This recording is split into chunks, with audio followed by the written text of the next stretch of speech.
This video, Introduction to Digitizing Scrapbooks, was created as part of the LAAS Subject Residency Program for the 2020 LAAS Subject Archives Bazaar. This project is made possible by a grant from the U.S. Institute of Museum and Library Services.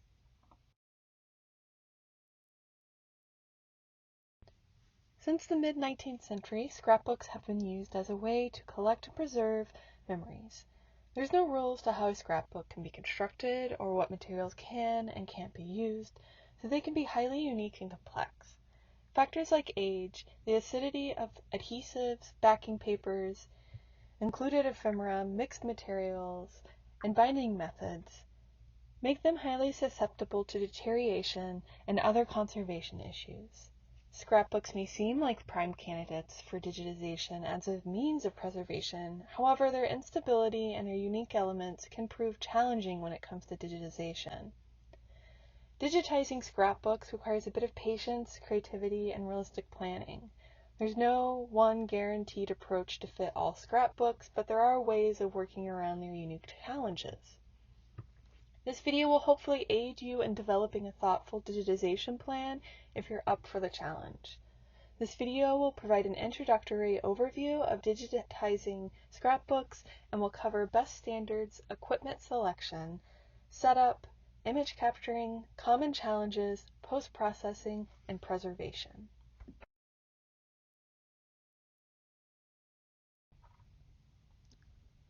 Let's start with best standards.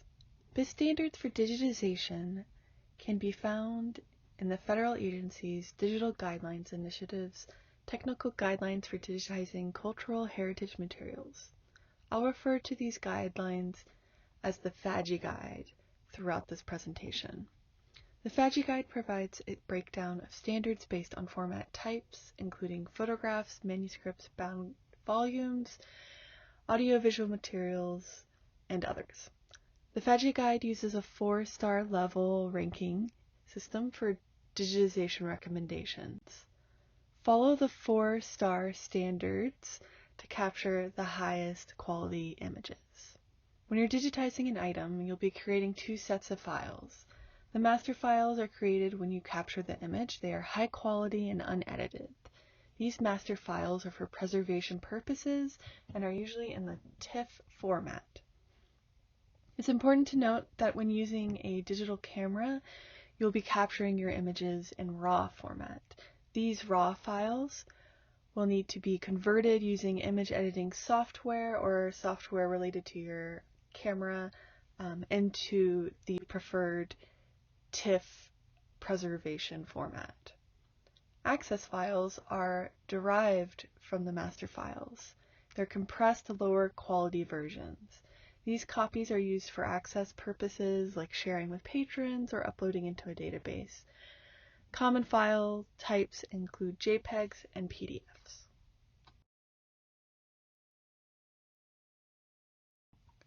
There are several approaches you can take to digitization.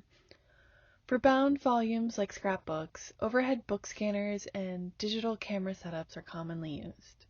While overhead book scanners are convenient, they are extremely expensive and require frequent maintenance. Using a DSLR camera and copy stand setup is a much more budget-friendly approach. While there is a slight learning curve when it comes to learning the basics of photography, once it's set up, it's fairly low maintenance, and it's also the quickest method to produce a high volume of high-quality images.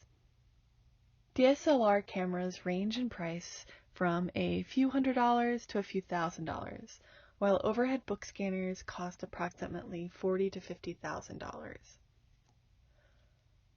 Flatbed scanners are often used for digitization, but should be avoided for bound objects as they put a lot of stress on the binding and the structure of the book.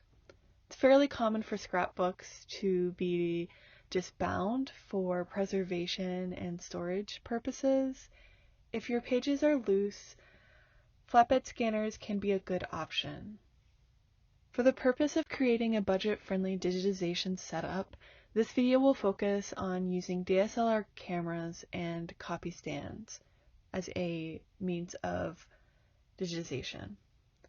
The list on the right is a list of commonly used equipment needed for this type of setup. I'll go into more detail on the next two slides.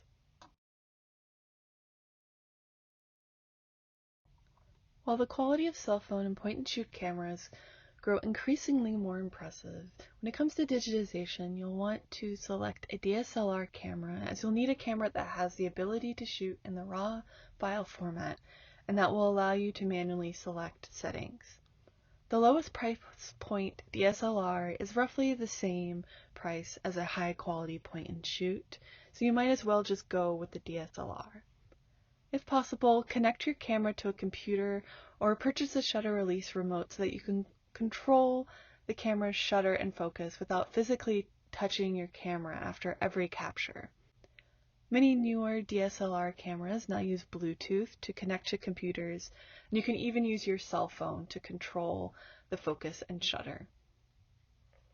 To prevent distortion of your images, especially when capturing oversized items, you'll need to use a fixed 50 to 60 millimeter lens. If you're purchasing a new DSLR camera, these are frequently included in DSLR bundle packages. You'll also need a copy stand to mount the camera to. You can find a decent one for a few $100s through photography supply retailers. Once mounted to the copy stand, the camera can be lowered or raised to better frame the scrapbook. A piece of foam core can come in handy when digitizing a scrapbook or an item that is larger than the copy stand's platform. Neutral balanced lighting is super important in your digitization setup. The image on the right shows a simple copy stand setup with an attached LED lights at CSUN.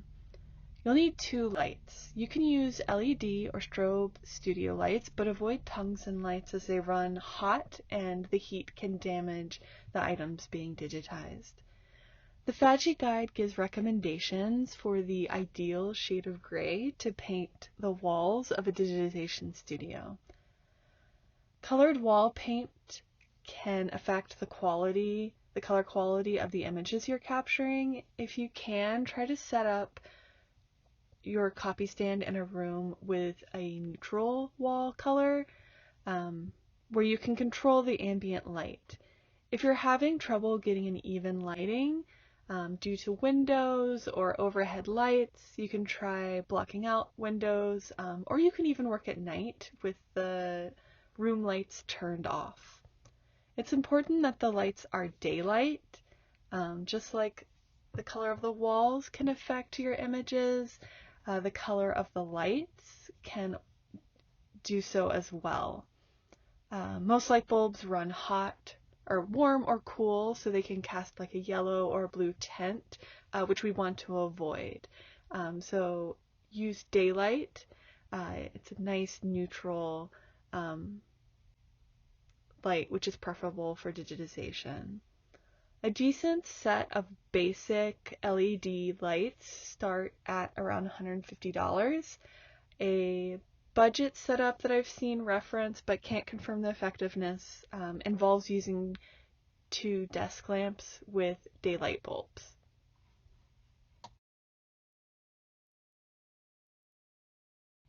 One of the surest ways of capturing quality images is to keep a clean workspace. Soft brushes, microfiber cloths, and air blowers are great for keeping dust and hair out of your images. Avoid using canned air as it can leave residue. Check for dust and clean the platform area of the copy stand frequently. Depending on how the scrapbook is bound, you'll likely need supports and weights to produce quality images.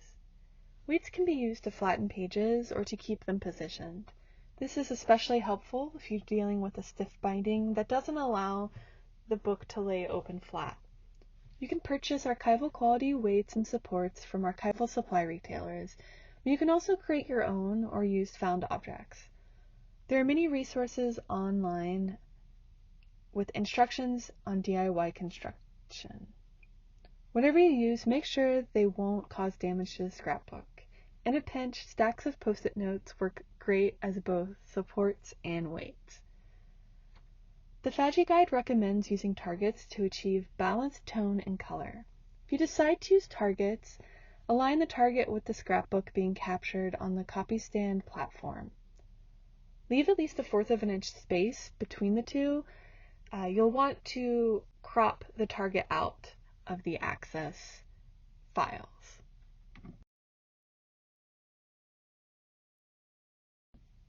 Once you've gotten your equipment set up, you can start digitization.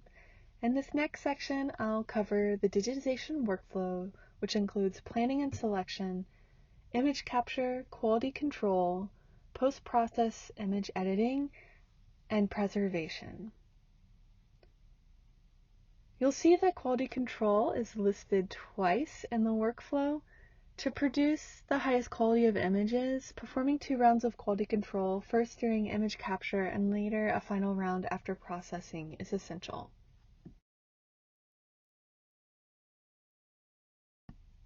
Before starting any digitization project, the appropriateness of digitizing an item or collection should be carefully considered. Not every item or scrapbook is a great candidate for digitization. Digitization is often used as a preservation method with the idea that by creating a digital version, the physical item will be handled less and therefore reduce further harm to the physical item. But digitization requires a great deal of handling. In some cases, it can cause significant wear and tear. Scrapbooks are already among the most vulnerable types of items found in collections. Their mixed materials and adhesive are often at varying stages of decomposition. Carefully consider any conservation issues the scrapbook may have before starting digitization and develop a strategy that will cause the least amount of stress to the item. Depending on the creator, scrapbooks can be incredibly complex. It may take several images of the same page to capture all of the elements that are affixed to a single page. Digitization takes significant time and labor. You'll want to weigh the complexity and difficulty of the project with the intellectual or historical value of the scrapbook. How a scrapbook is bound can greatly influence the level of digitization project difficulty. You'll need to be able to open the scrapbook wide enough to capture the pages. Scrapbooks are commonly disbound for preservation or storage. Once disbound, loose pages are the ideal form for digitization. String-bound books can be untied, and you can digitize the loose pages, then reassemble and retie the book once the project is completed. Other bindings will require more creativity.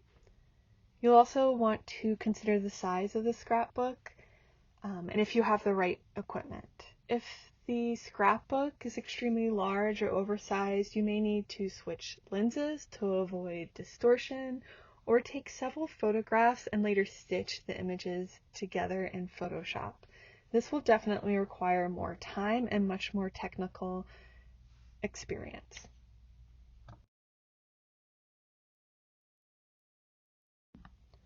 When you're ready to start digitizing, you'll need to manually set the camera's ISO speed, aperture, image size, file format, and white balance.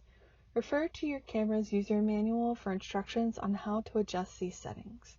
If your camera does not have a manual white balance setting, this can be done in post-processing if you include targets in all of your captures.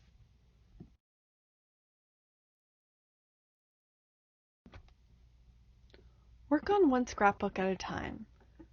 Place the scrapbook on the copy stand platform directly below the camera. Make sure that the camera settings are correct, the camera is mounted to the copy stand, and that it's balanced. Capture the entire item, leaving an even 1/4 inch border around the item. Use supports and weights to stabilize the scrapbook and to allow for pages to be photographed as flat as possible. Make sure your workspace and camera lens are clear of dust and hair, and frequently clean the platform of your copy stand throughout the digitization process. Photograph each page, including the front and back cover of the scrapbook, and include any blank pages. Check your files frequently for quality.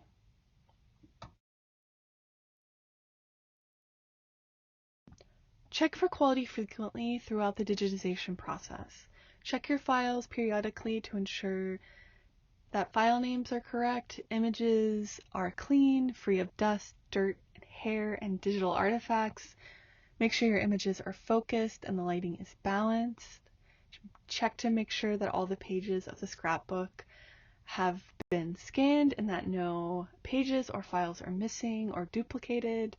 Finally, make sure that the files are being captured in the correct resolution and format following the FADGI best standards. Next, I'll offer a few strategies for dealing with common scrapbook challenges. When digitizing a scrapbook, you'll want to consider how a user experiences a physical scrapbook, how they move from page to page, how they look at items that are attached to the pages. The following section will cover just a few of these challenges. It's easy to overthink and want to capture every minute detail, but you need to try to weigh the historic value of the components and how much of it actually needs to be captured to fully understand the essence of the item. It may take several images to capture all the components on a single page in a scrapbook, so it's really easy to end up with a million image files if you try to capture every detail. The next two slides provide an example of using weights and supports to deal with a tricky binding. The right side of the book was positioned vertically to allow the left page to lay flat enough for a good capture. To get this shot, the right side of the book was propped up against a foam book support, and 3 snake weights were used to hold that side of the book upright so that it wouldn't cause any shadows.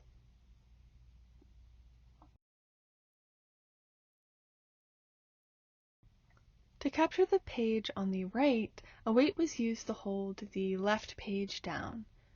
The binding of this photo album was extremely constrained, and to prevent damage from occurring from too much handling caused by having to shift the book back and forth, I decided to digitize all of the left side pages of the book first, and then adjusted the support system, and then started over by digitizing the right side of the pages. This took more time but allowed for quality captures with no damage to the binding of the book. Next, I'll cover how to deal with multiple foldouts on one page. The left page is pretty straightforward. The fashion illustrations are adhered flat to the page. This page can easily be captured in one image. The page on the right has 4 greeting cards, 3 of which open. How many scans will it take to capture this page? The scrapbook also has vellum pages interleaved between the paper pages. Since the vellum contains no valuable information, I would choose not to capture it.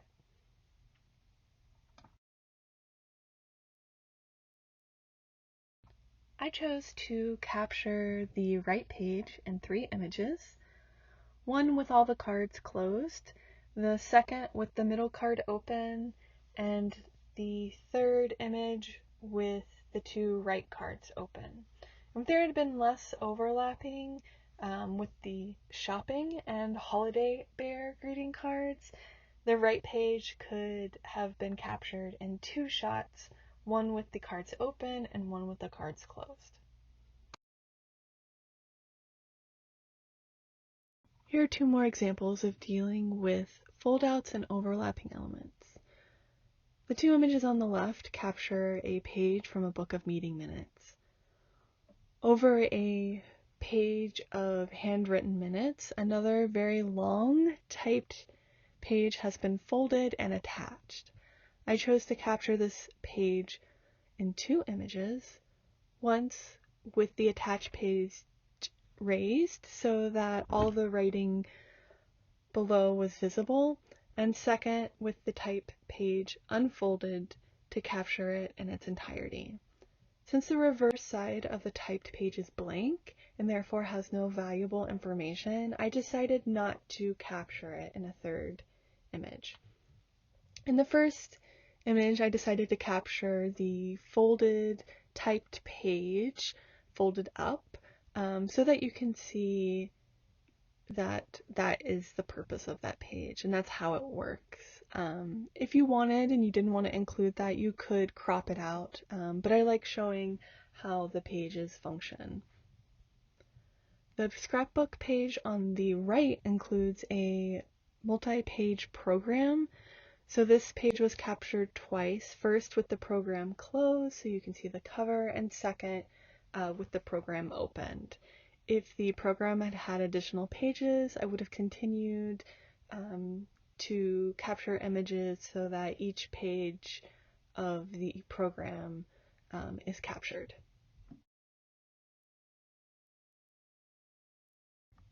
With scrapbooks, there's no rules on how things should be pasted, so orientations can be tricky, especially if your scrapbook has been previously rebound. There can be text or images going any which way, and you can have pages that contain several items that are all in opposing directions. So you want to think of the item as a whole, and I mean the item as the scrapbook, and keep the pages oriented to how they would be bound in the book, not how you would need to turn the book to read it. The user will be able to do that with access files later when they're uploaded. If it's a JPEG or PDF, they can rotate it to read that. If you choose to run OCR or optical character recognition, if you're creating a PDF as an access file, be aware that this can cause the orientation to automatically rotate, even if you previously corrected this in Photoshop. So you may need to manually edit the PDF to revert it back to the correct direction. So that just emphasizes the importance of quality control and making sure that all the orientations are correct in your files.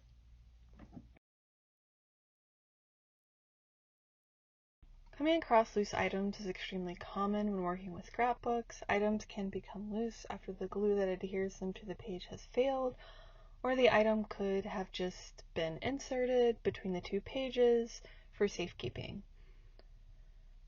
When dealing with loose items, I lay the loose item on top of one of the pages that I found it between and capture however many sides of the item that has information. Where you place the loose item is up to you.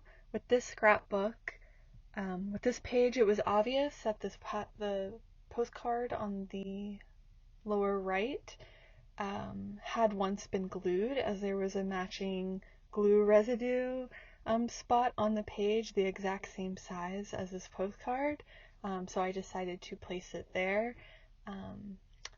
You can place the item in the center of the page if you want. You can also treat envelopes that have been attached to the page in a similar way, which contain letters or any type of item.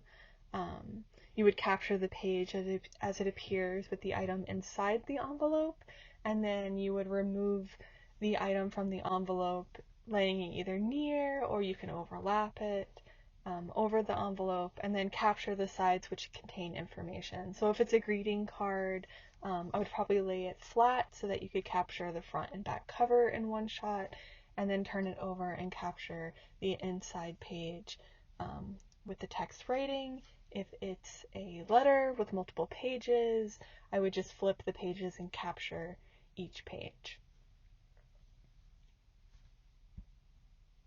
I've also seen where instead of laying the loose item over the page where you found it, some people choose to remove it from the page and just digitize it separately. And so it's just up to you, whichever you think makes the most sense. with how viewers will understand how the elements work together.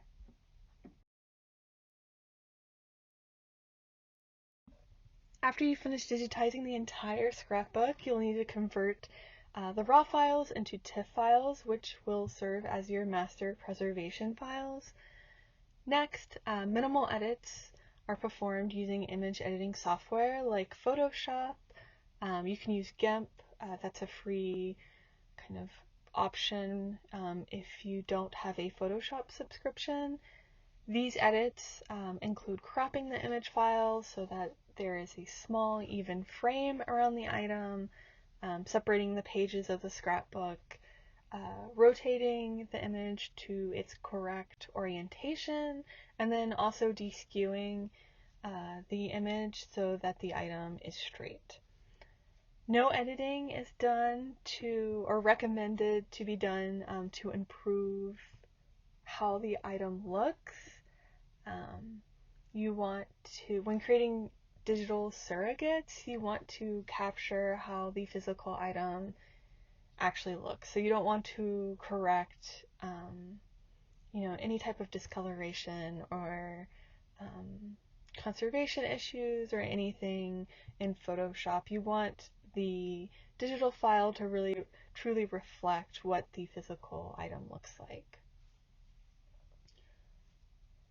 So once you've edited your files, then you will resize them to a smaller resolution, and you'll either save them as a JPEG or PDF format. If you choose to save the access file as a PDF, you can run OCR, optical character recognition, so that the PDF is text searchable. You should always do a final quality control to ensure that all your files open, the naming conventions are correct, the files are saved in the correct folder, no files are missing or duplicated, all the images are correctly oriented, they're clean, they look good. And then following preservation best standards, this is just a really quick note on preservation. You'll want to keep 2 sets of copies of preservation files, and that they should be saved on 2 separate devices. So it could be a hard drive and the cloud, a hard drive and a computer, just 2 separate devices, and you want those devices to be in 2 separate locations, just in case of natural disasters or fires, so you don't lose both devices at the same time. Files should be checked regularly to ensure that there's no corruption or loss.